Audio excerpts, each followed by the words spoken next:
Salut mes Weebos, j'espère que vous allez bien et que vous êtes prêts car aujourd'hui on va parler d'un gros morceau, du genre qui représente selon moi le mieux tout ce que les animes et les mangas ont à nous apporter. Je parle bien sûr des animes de sport. Je t'annonce, le taux de passion va être élevé au cours de cette vidéo. Déjà, j'aimerais commencer en parlant de ma relation avec les animes de sport. Et pour ça, je vous ai sorti la frise chronologique du Weeb, qui est certes basée sur mon expérience personnelle, mais je pense que si tu es un enfant né dans les années fin 90, début 2000, elle devrait beaucoup te parler. Tout commence avec la découverte. Tu es petit et tu regardes la télé, principalement les chaînes de la TNT, et si t'as de la chance, Game One et MCM. À ce stade, ta culture animée, c'est surtout Pokémon. Petite parenthèse sur la dinguerie qu'était Pokémon. Pour moi, le meilleur générique, c'est celui-là. La meilleure région dans l'animé, c'était Hoenn. Le Pokémon le plus stylé, c'est lui, vraiment, Jenko, je l'adore. Et enfin, les jeux les plus incroyables, c'est évidemment ces deux-là, hein. Fin de parenthèse. Ta culture animée, c'est Pokémon, Dragon Ball Z, One Piece, Naruto, Bleach, Détective Conan si t'es un mec culturé. Beaucoup de gens sont restés au stade de Néo-Weeb et ont décidé de ne plus regarder l'animé.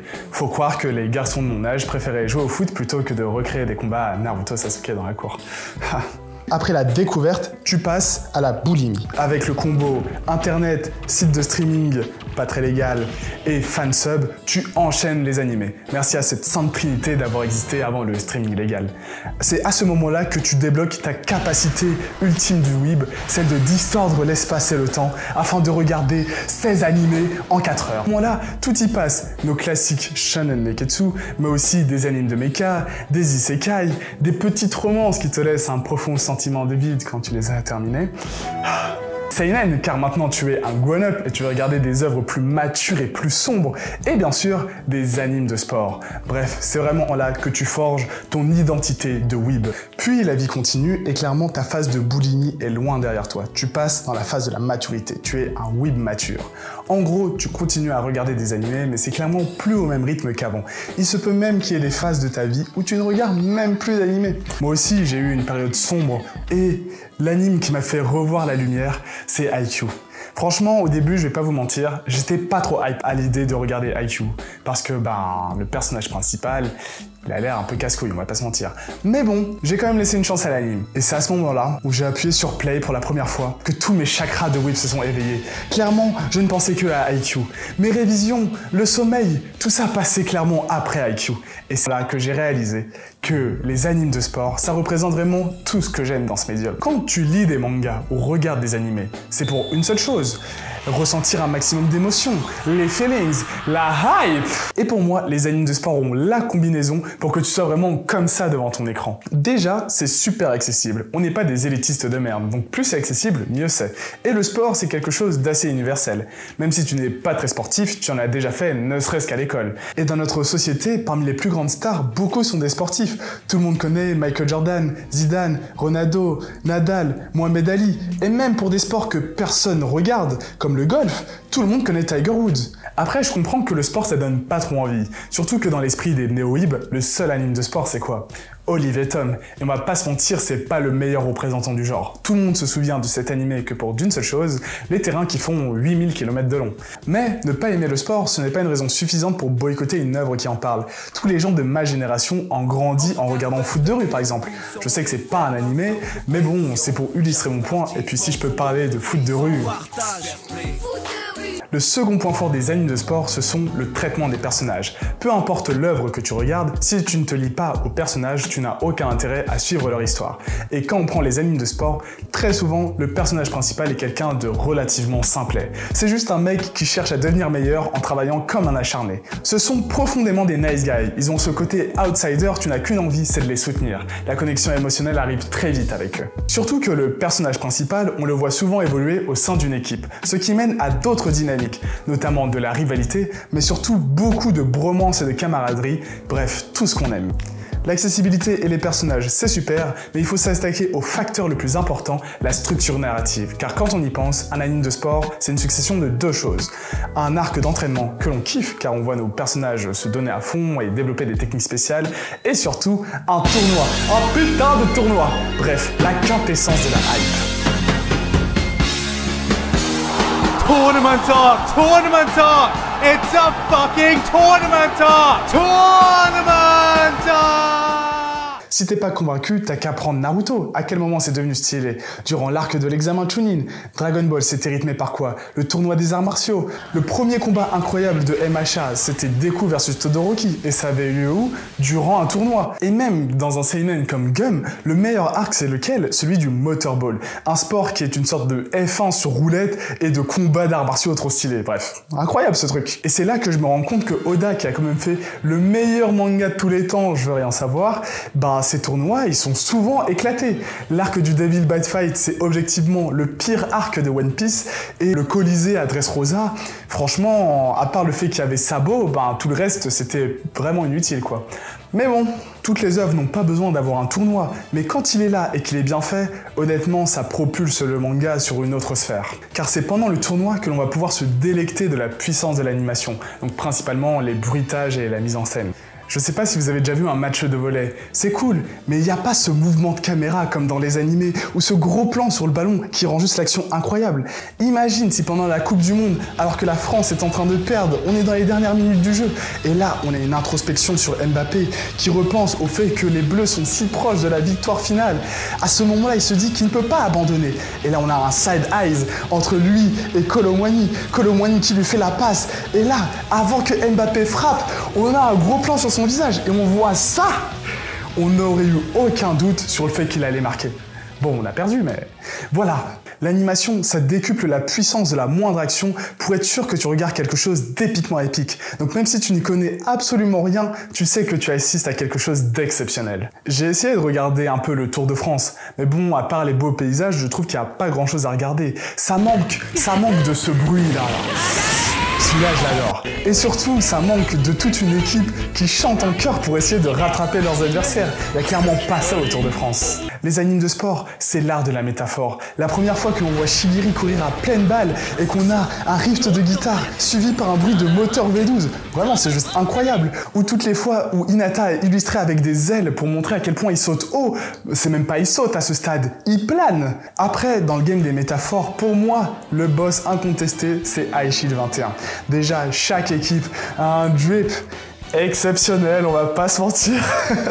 Nous, on suit les Daemon, et quand on voit la tête du capitaine, on comprend mieux pourquoi ce nom. Puis il y a aussi l'équipe de Seibu qui sont en mode cowboy western avec leur capitaine qui s'appelle Kid et qui dégaine la balle super vite lorsqu'il lance. C'est genre Lucky Luke qui est quarterback. Sans parler de leur receveur qui est littéralement un putain de train à vapeur que personne ne peut arrêter. J'adore. Et là, évidemment, il faut que l'on parle de Shin qui est elle un pro chevalier en armure, va foncer sur toi à toute vitesse pour t'empaler avec sa lance.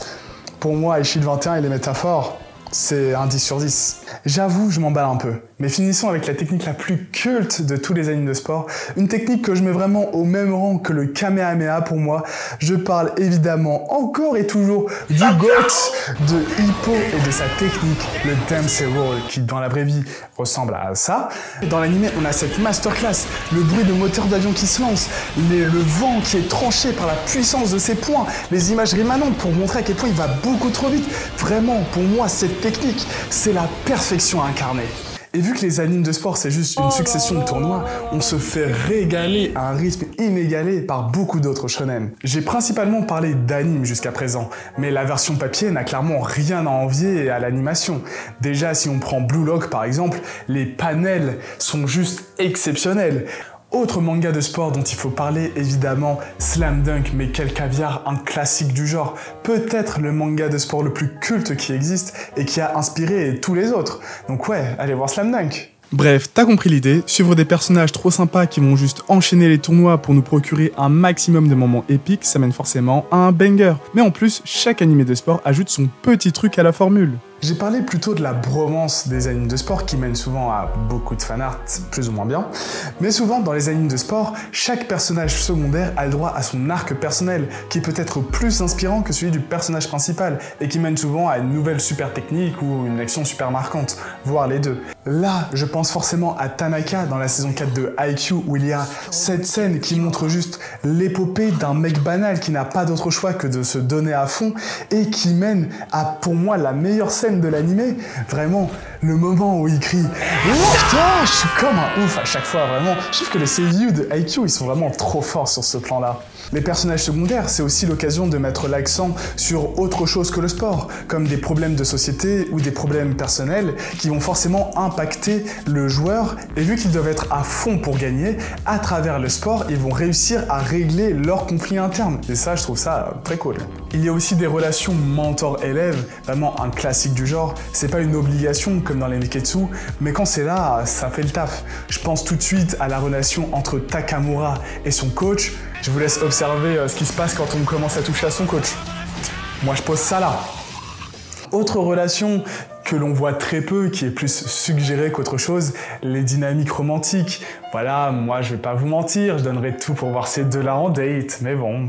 Je trouverais que ce serait forcément plus intéressant que les épisodes où on voit les différents membres de l'équipe faire leurs devoirs, parce qu'on va pas se mentir, c'est souvent l'épisode le plus pété de tout l'anime. Je trouverais ça intéressant que dans les vestiaires, on voit nos personnages qui parlent de leur relation avec leurs copains ou leurs copines, et ça pourrait ramener un plot supplémentaire. Personnellement, je pense que tout le monde devrait prendre exemple sur le GOAT, une nouvelle fois Hippo, car pour moi, la romance dans Hippo, c'est tout ce qu'on aime. Elle est légère, mignonne, elle prend pas trop de place.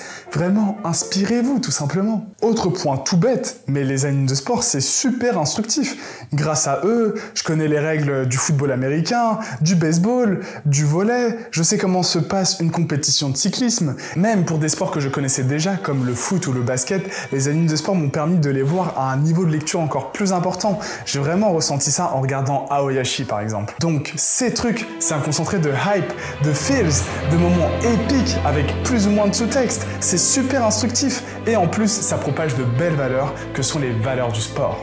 Donc le respect, la loyauté, l'humilité, la fraternité, la détermination, le dépassement de soi, la volonté et surtout la passion. Finalement, tout ce que j'aime dans un manga. Bon, pour finir cette vidéo, petit top 5 meilleurs mangas de sport, je me sentais obligé, c'est pour moi. En numéro 5, le meilleur manga de football, je parle bien évidemment de Blue Lock. Désolé Inazuma Eleven, c'était cool. Mais ouais, Blue Lock, ça a pris toutes les belles valeurs enseignées dans les animes et mangas de sport pour clairement les retourner et nous choquer de la meilleure des manières. Mais je pense que pour le titre de meilleur manga de sport, Aoyashi a peut-être le potentiel de supplanter Blue Lock. Mais le problème c'est que dans Aoyashi, les personnages, j'ai vraiment du mal. En numéro 4, Haikyuu, le manga qui fait rien d'exceptionnel, mais qui fait tout juste tellement bien en fait. C'est genre le My Hero Academia de Shonen Neketsu. Après, pour moi, le seul bémol de Haikyuu, c'est les terminales qui pour moi n'ont vraiment aucun charisme. Mais bon. En numéro 3, Aishid 21, il faut savoir qu'il a été très longtemps numéro 1 dans mon cœur, avant que je découvre les deux premiers du coup. Mais oui, Aishid 21, déjà avec ce combo auteur-dessinateur, tu ne pouvais pas flopper. Et puis j'ai beaucoup de bons souvenirs avec Aishid 21. Je me souviens que quand j'étais petit dans la cour, je faisais des duels Shin contre Senna. J'étais Senna parce que j'étais tout queue. Et du coup, je devais essayer de le passer. My best friend. Sans qu'il m'arrête. Bon, malheureusement pour moi, j'allais pas aussi vite que Senna, donc je me faisais souvent plaquer. Mais bon, beaucoup de bons souvenirs avec Aishid 21. En numéro 2, le meilleur manga de basket, je parle évidemment de Slam Dunk, une œuvre qui a su montrer avec une telle simplicité et élégance toute la beauté du basket en fait.